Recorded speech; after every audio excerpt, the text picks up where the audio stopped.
জোয়ার ঈদ যাত্রার শেষ মুহূর্ত সদরঘাটে দক্ষিণাঞ্চলগামী মানুষের চোখে মুখে খুশির জোয়ার। বাড়িতে অপেক্ষায় মা বাবা, বন্ধু স্বজন, সব প্রিয় মুখের সঙ্গে দেখা হবে। সব বিপত্তি উপেক্ষা করে ঈদের টানা ছুটিতে তাই বাড়ি পানে যাত্রা।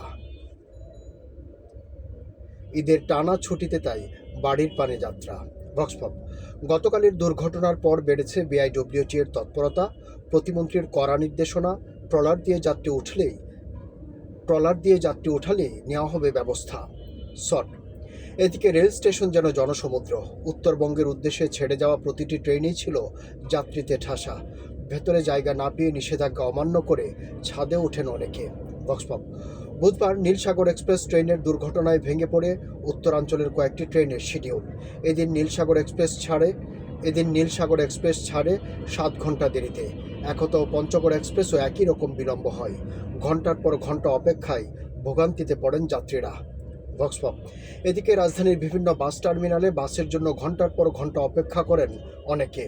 একসঙ্গে হাজার মানুষের যাত্রায় সড়ক পথেও গাড়ির জট। সকালে ঢাকা টাঙ্গাইল মহাসড়কে যানজট দেখা গেলেও দুপুরের পর গাড়ির চাপ চাকলেও স্বাভাবিক হয় চলাচল। গাজীপুরেও যান চলাচলে দেখা দেয় ধীর গতি। ভক্সপপ। এদিকে বাস ভাড়ার বিষয়ে যাত্রী কল্যাণ সমিতির প্রতিবেদনটি সঠিক নয় বলে দাবি করেছেন সড়ক ও রেল প্রতিমন্ত্রী হাবিবুর রশিদ। সব বাধা পেরিয়ে আপনজনের কাছে ফেরার আনন্দে মাতোয়ারা সবাই। আবদুল্লাহ শাফি, সময় সংবাদ, ঢাকা।